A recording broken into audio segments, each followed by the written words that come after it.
The world outside is quiet now. It's time to listen to the stories it tells when no one else is watching. Welcome to Cultural Dreamscapes, a sanctuary of wonder. Let this story be a soft blanket for your mind, a companion as you work, relax, or drift into sleep. Every story holds a hidden truth. Let's discover it together. Our journey begins now. The road that spoke in code.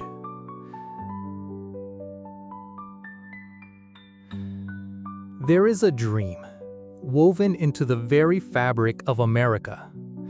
It's a dream of gasoline and asphalt, of freedom measured in miles. The simple, beautiful promise that you can get in a car, pick a direction, and just drive. A promise of an open road leading to a new horizon. But for millions, this dream had a shadow, a dark reflection that twisted the promise of the open road into a whisper of warning. Imagine the sun bleeding across the horizon, painting the sky in strokes of orange and purple. The world outside your window, once vibrant with possibility, begins to fade into shades of gray and black. For most travelers, this is a moment of peace, the end of a long day's journey. But on these roads, for a specific kind of traveler, the setting of the sun wasn't just the end of a day. It was a deadline, a closing curtain on safety. And in the quiet dark of the passenger seat, there lay a map. But this wasn't a map of highways and state lines. It was a map of whispers, a map of survival. This was the duality of the American road. Every "welcome to our town" sign for a town you'd never heard of could be a lie. Its cheerful, retro paint hiding a cold, unwritten rule. Every friendly-looking motel with a humming neon sign could have a heart of stone. The words "no vacancy" were a wall, but an honest one. Far worse was the vacant stare, the slow shake of the head, the door that closed in your face without a word, the sudden chill from a gas station attendant, the way conversations would stop when you walked into a diner. This was the sunken place on the open road, a silent dread that made your hands grip the steering wheel until your knuckles turned white, knowing that the wrong turn, the wrong stop, at the wrong time could lead you into a labyrinth of hostility. But for those who knew, there was a key, a guide through the labyrinth. It wasn't much to look at. A simple booklet, small enough to fit in a glove compartment. Its cover was a plain, unassuming green. But inside its pages was a different kind of map. Not of roads, but of safe harbors. A list of names and addresses. A network of light in the encroaching darkness. This was the Negro Motorist Green Book. And for a generation of black travelers, it was more than paper and ink. It was a promise, a shield. It was the road, finally speaking a language they could trust, a language of safety, a language of welcome. It was the road that spoke in code. Chapter 2: A Postman's Promise. Revolutions don't always begin with a roar. Sometimes they start with the quiet, rhythmic sound of footsteps on a pavement. They are born not in grand halls of power, but in the heart of an ordinary person, doing an ordinary job, who simply decides, enough. The answer to the fear on America's highways didn't come from a politician or a tycoon, it came from a postman. His name was Victor Hugo Green, and his office was the sprawling, vibrant, electric neighborhood of Harlem, New York. Every day he walked these streets, a leather bag slung over his shoulder, filled with letters. Letters of joy, of sorrow, of hope. He was a carrier of messages. But he was also a collector of stories. With every piece of mail he delivered, he saw a glimpse into the lives of his community.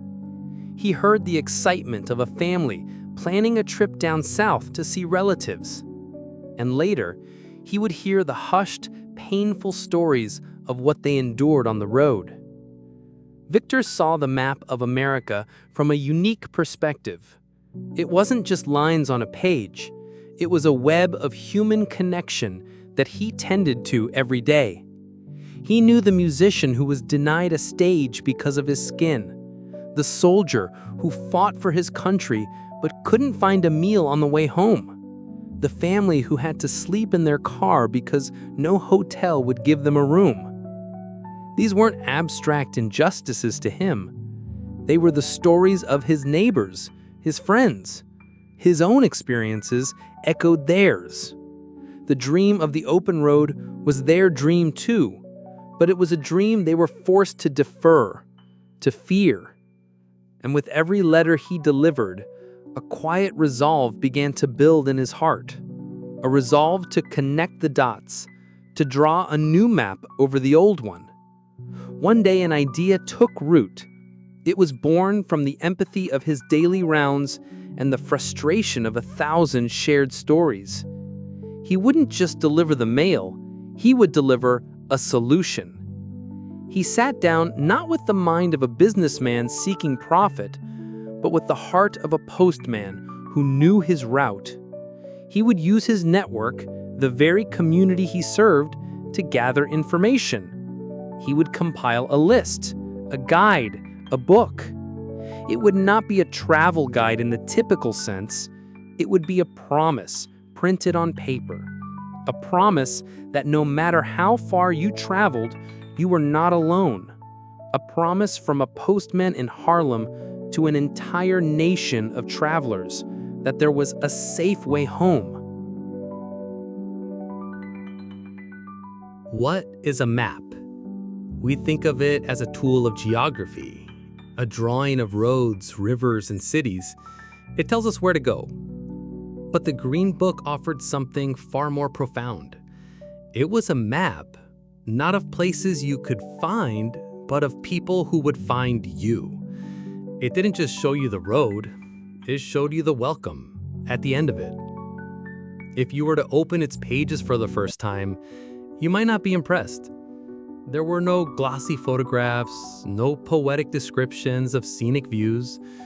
It was a humble thing, a dense list of names and addresses.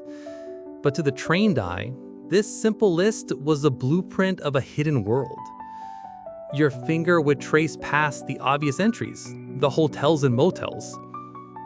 And then you would begin to see it, the true depth of this secret architecture. Under a town's name, you'd find more than just a place to sleep. You'd find a service station, a restaurant, a barbershop, a tailor. These weren't just amenities, they were anchors. Each listing was a point of light in the darkness, a quiet testament that survival on the road wasn't just about finding a bed for the night, it was about finding dignity in the daylight hours too. Think of the automobile, the very vessel of your freedom. It needs fuel. But in many towns, a black driver pulling into a gas station was met with a turn back. The pump was for whites only. To run out of gas on a rural road after sunset was not an inconvenience. It was a life-threatening emergency. The Green Book understood this. That listing for an Esso station was a beacon. Esso was one of the few national brands at the time that allowed Black Americans to purchase franchises, creating a network within a network. Pulling up to that sign wasn't just about buying gasoline. It was the relief of a safe harbor, a place where you can fill your tank, use a clean restroom, and buy a cold soda without a negotiation, without humiliation. And what about hunger? The road gives you an appetite. But the smell of fried chicken from a roadside diner was often a cruel temptation. a door you could not enter. The conflict was a gnawing emptiness in your stomach, paired with the burning indignity of being told to go to the back door, to be handed a meal in a paper bag as if you were not worthy to sit at a table. But then you'd consult the book. You'd find Dottie's Kitchen or the Royal Peacock. These were not just restaurants, they were sanctuaries. The moment you opened the door, you weren't an outsider. You were family. You were met with the rich smell of collard greens and baked cornbread, the sound of jazz on the radio, and the warm hum of conversation. Here, a meal wasn't just sustenance. It was a taste of dignity, an hour of peace you could carry with you for the next 100 miles. And even deeper in this map were the tourist homes. This was perhaps the most radical act of trust. These were not businesses in the traditional sense. They were private homes. The spare bedroom of Mrs. Ella's house. The fresh linens prepared by a family you'd never met. They opened their doors not for great profit, but because they understood. They were the keepers of the light, offering their personal space as a shield against the world outside. The listing in the Green Book was a quiet signal, a modern-day password that turned a stranger's house into a fortress of safety. And the network went further still. The barber shop where a man could get a clean shave and talk sports. The beauty parlor where a woman could have her hair set and exchange stories. The tailor who can mend the torn seam. These were the spaces where life happened. Normal, everyday life. In a world that tried to deny your very humanity, finding a place for these simple acts of normalcy was a profound act of resistance. This is what the Green Book truly was. It was not a map made of paper and ink. It was a map made of people. It was a living, breathing network of courage, woven together by mechanics, cooks, teachers, and homeowners. Each one a quiet hero. Each business a stitch in a vast quilt of community that stretched across the divided nation. It was a guide that showed you not just how to travel, but how to be. How to find community in the most unlikely of places, and how to hold onto your humanity one safe harbor at a time. It was the road, speaking a language not of asphalt and steel, but of kindness and connection. A map is useless without landmarks. A road is nothing but a line without a destination. And the Green Book, this map made of people, was only possible because of the landmarks of courage that dotted the American landscape. These were the destinations. But they weren't just buildings or businesses, they were people. People who made a conscious, dangerous choice to not just open a business, but to open their doors to humanity. To be listed in the Green Book was not an advertisement. In many places, it was a confession. It was a quiet declaration of where you stood in a deeply divided world. It was painting a target on your own back. For every family that found solace within their walls, there was the risk of a rock thrown through a window in the dead of night. For every tired traveler who was given a meal, there was the threat of a boycott from white customers the next day. This was the silent bargain they made. To offer sanctuary, they had to sacrifice their own. Imagine a woman, a matriarch, standing proudly on the porch of her tourist home. Her home is her castle, but she has willingly turned it into a lighthouse. Her name might not be remembered by history books, but to the dozens of families she housed, she was as vital as a president. Her conflict wasn't fought with speeches, but with fresh linens, a pot of coffee always warm on the stove, and a steady, reassuring gaze that said, "You are safe here." Imagine a mechanic, his hands permanently stained with grease and oil. He knew that fixing a broken fan belt for a black family was more than a simple repair. It was an act of profound defiance. He risked the wrath of the local sheriff, the suspicion of his neighbors, the loss of his livelihood, all for the simple human decency of helping a fellow man get back on the road safely. He was a guardian of the journey itself. These were the keepers of the light. They were the ordinary people who became extraordinary heroes in the quiet moments. Their battle was the daily grinding tension of living a double life, one of public caution and one of private courage. It was in the way they gathered their own families around the radio at night, listening to the news with worried expressions, knowing the world outside was filled with hatred, yet still choosing to unlock their door when a stranger knocked. They were not activists in the traditional sense. They did not march on Washington. Their protest was quieter but no less powerful. It was the light they left on the porch, a singular star in an ocean of darkness. It was the unwavering welcome in their eyes. They were the true authors of the Green Book, their names not written on the cover, but in the heart of its mission.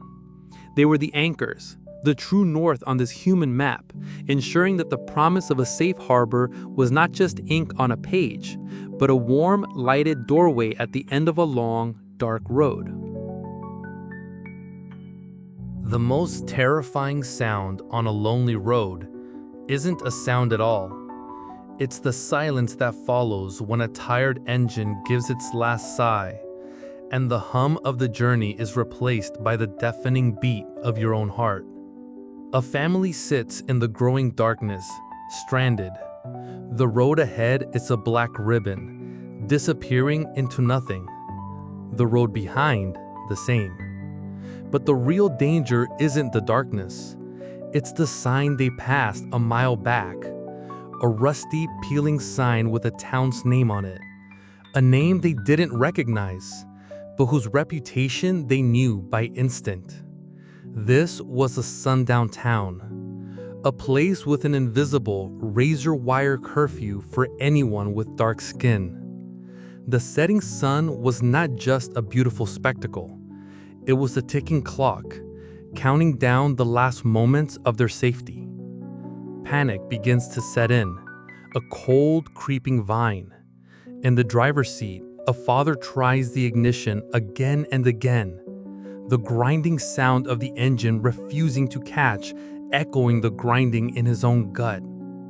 In the passenger seat, a mother pulls out the Green Book, her hands trembling under the faint, unreliable glow of the dashboard light. Its pages, once a source of comfort, now feel impossibly thin against the vast, hostile night. In the back seat, a child's face is a pale moon, his eyes wide, staring out into the swallowing darkness. He doesn't understand the politics, but he understands the fear he sees in his parents' faces. The air in the car is thick with unspoken terror. Every rustle of leaves in the wind sounds like footsteps. Every distant glint of light could be the headlights of a friend or a foe. Then they see it. A pair of headlights approaching slowly. A patrol car. For a moment, a flash of hope. But as the car slows, the hope curdles into ice. The officer's eyes are cold, impassive, lingering just a moment too long. He doesn't stop to help. He just rolls on, his passing a silent confirmation. You are not welcome here. You are on your own. The pages of the Green Book turn frantically, a frantic prayer whispered with every rustle of paper. They are not just looking for a hotel. They are looking for a miracle. And then they find it. A finger, shaking, lands on an entry. A tourist home. An address. Just 2 miles down the road. It might as well be 100, but it's there. A single point of light on the map of their despair. In the suffocating silence of the broken down car, the Green Book had done its job. It had not fixed the engine, but it had given them a direction. It had given them a chance. Miles in America were the 2 miles between absolute fear and unexpected grace. A journey made not with a car, but on foot, through a darkness that felt like it had teeth, carrying nothing but a desperate hope and a small green book. And then they saw it, the landmark from their map, the single porch light exactly as promised. It was not a grand beacon, but to this family, It was the most beautiful light they had ever seen. The door opened before they even had a chance to knock, and the face that greeted them was not filled with suspicion or anger, but with a deep, knowing empathy. They weren't greeted with questions. They were greeted with a simple, life-altering phrase. "We've been expecting you. Come on in." The first thing that hit them was the warmth, a wave of it pushing back the night's chill. The second was the smell. Not the metallic scent of a dead engine, but the rich, soulful smell of a home-cooked meal waiting on a dinner table. This was the moment the story turned. The conflict of survival was over. Now began the story of restoration. The hot water in the bathroom washed away more than just the grime of the road. It washed away the chill of fear. The food, simple, hearty food like fried chicken and greens, filled more than their empty stomachs. It filled a void of anxiety that had been gnawing at them for hours. At this table, they were not trespassers. They were honored guests. The quiet jazz from the radio replaced the sound of their own panicked heartbeats. The low hum of their host's conversation was a balm on their frayed nerves. Later, tucked into a spare bedroom with clean, crisp sheets, the parents watched their child sleep. His face, once tight with fear, was now relaxed in the safety of this stranger's home. This was the ultimate purpose of the Green Book. It was not just about logistics. It was about preserving the spirit, the right to a hot meal, the right to a safe place to sleep, the right to be treated not as a problem, but as a person. It was the taste of dignity, a simple, profound, and radical act of grace, served up on a dinner plate, in a quiet house, on a road that was, for one night, no longer speaking in a code of terror, but in a language of welcome. Chapter 7: The Rivers of a Nation. A single journey can change a family, but when thousands of families make the same journey, they can change a nation. We've spoken of the Green Book as a shield for the vacationer, a guide for the musician on tour, but its most profound purpose was not for leisure. It was an essential tool for one of the largest internal migrations in human history. It was the compass for an exodus. This was the era of the Great Migration, a slow, steady, and momentous river of people flowing out of the rural South, away from the crushing weight of Jim Crow, towards the promise of the industrial North and the open spaces of the West. It was not a journey taken lightly. It meant leaving behind ancestral homes, the graves of grandparents, the only world you had ever known. It was a desperate gamble for a better life, for the simple chance to be paid a fair wage, to have your children educated, to live without the constant shadow of terror. Look inside the cars making this monumental journey. They are not packed with picnic baskets and fishing rods. They are packed with entire lives. Mattresses are strapped to the roof. Pots and pans rattle in the trunk alongside cherished family photos and the Bible wrapped in cloth. A family of 5 or 6 crammed into a sedan, their faces a mixture of fear and fragile hope, staring out at a country they were crossing, but were not truly a part of. Their journey was a series of brutal contrasts. They drove away from the suffocating humidity of the cotton fields, towards the smoke and steel of factories in Detroit, Chicago, and Cleveland. They were leaving a world of agricultural peonage for a world of industrial wages. But the road between these two realities was a minefield. The oppression they were fleeing did not simply end at the state line. This is where the Green Book became more than a guide. It became a vessel. It was the tool that made the journey possible. For a family moving their entire existence, a single act of discrimination, being denied a room, a meal, or gasoline, could shatter their meager savings and derail their entire future. The Green Book was their logistical planner, their shield, their one constant in a world of variables. It allowed them to map out a multi-day journey, preserving not just their safety, but also their resources and their resolve. The Green Book was, in essence, one of the great engines of the Great Migration. It didn't just help people travel, it helped them relocate. It helped them escape. It empowered millions to redraw their own destinies, and in doing so, they redrew the cultural, political, and economic map of America itself. The book wasn't just a list of safe havens. It was the current in a mighty river of people, carrying them from the shores of injustice to the frontiers of opportunity. It was the quiet, unsung hero of a movement that would change the faith of the nation forever. Chapter 8. The words between the lines. How much meaning can one word hold? In our daily lives, words are cheap. We use thousands of them without a second thought. But in a world of hidden dangers, a single word can be the difference between life and death. You just have to know the code. To an uninformed eye, the pages of the Green Book are plain, almost boring, a list of businesses. But to its intended reader, it was a document alive with meaning. It was a coded conversation, a secret language hidden in plain sight. Victor Hugo Green was not a poet. He was a postman. He valued clarity over cleverness, directness over description. And this simple, unadorned style was the book's greatest strength. It was a code of pure information. Consider the power of a single entry. A listing for a barber shop in a town you've never visited. On the surface, it's a place for a haircut. But between the lines, it tells you something more. It tells you there is a Black-owned business operating in this town.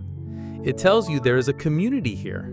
It tells you there is a place where Black men gather, where news is exchanged, where you can ask for advice and get a straight answer from someone who understands the landscape. The listing isn't just about a service, it's about the existence of a network. Now look at the layout. See how in a larger city, multiple listings are clustered in the same few blocks?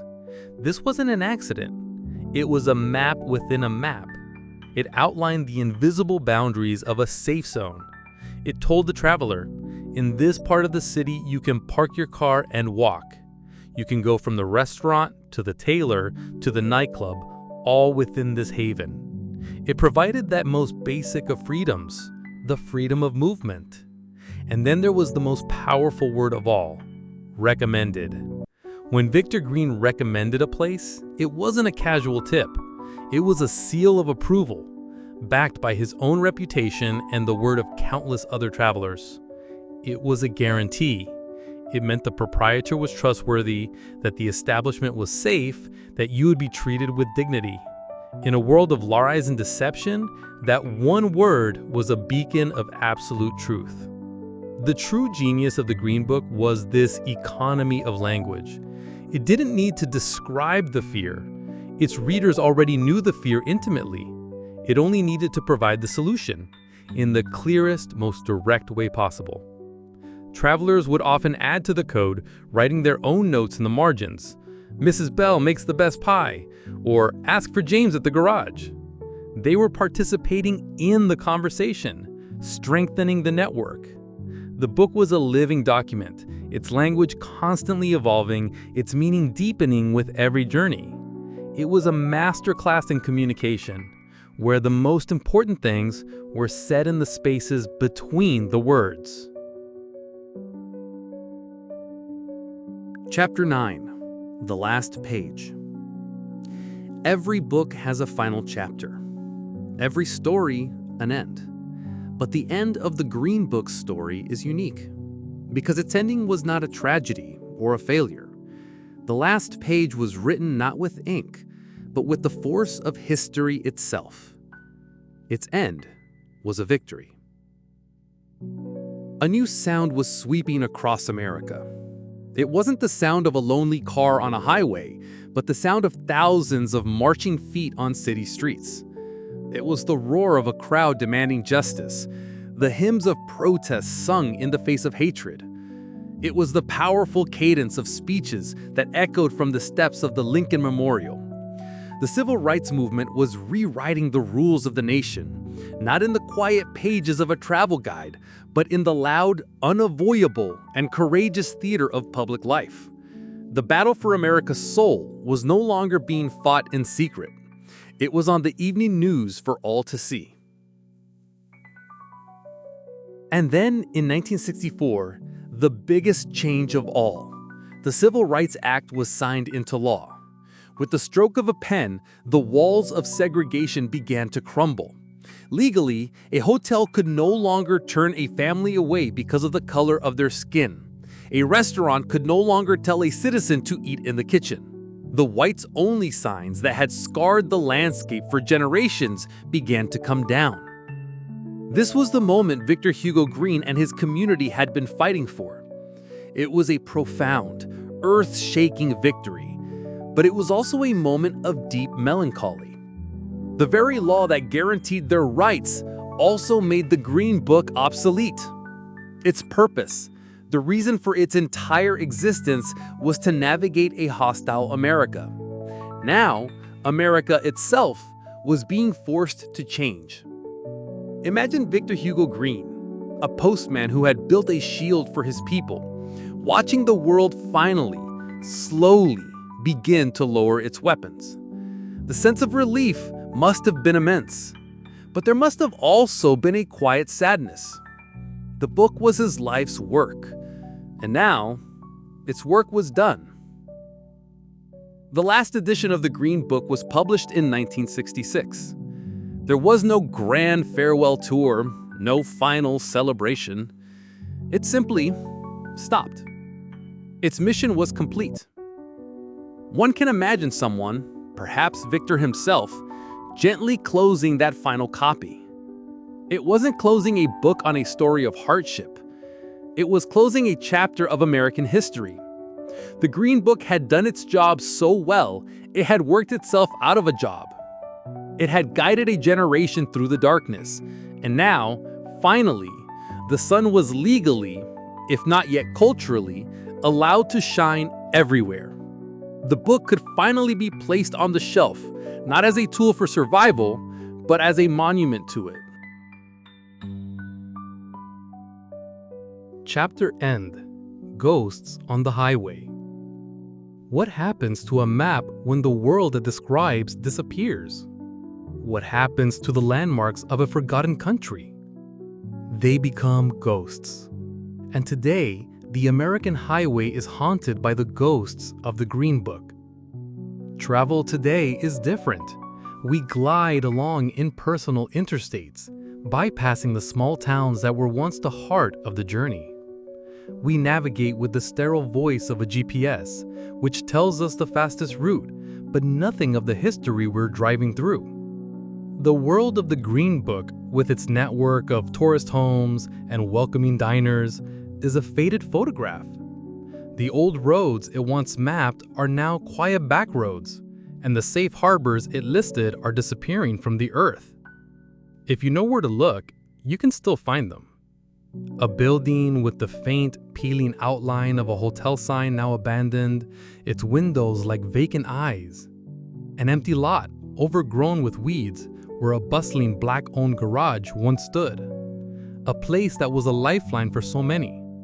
These are the ruins of a hidden kingdom. Each crumbling facade is a silent monument to the keepers of the light. The conflict today is a battle between memory and forgetting.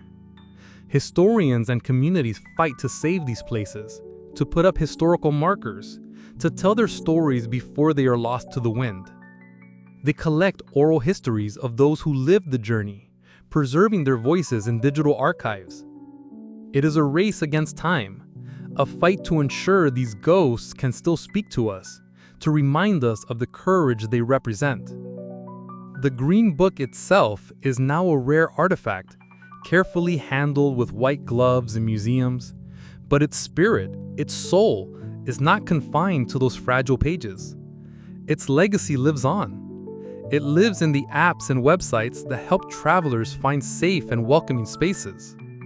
It lives in the online groups that guide modern BIPOC families to businesses that will treat them with dignity. The spirit of the Green Book is the timeless, human impulse to create our own maps when the official ones fail us. It teaches us a final, profound lesson. The road is never just a road. It is a story. And its meaning is not in the asphalt or the concrete, but in the connections we forge along the way. The Green Book's roads may have faded, but the code it spoke, a code of community, of courage, of welcome, echoes still, a permanent and powerful whisper on the American wind.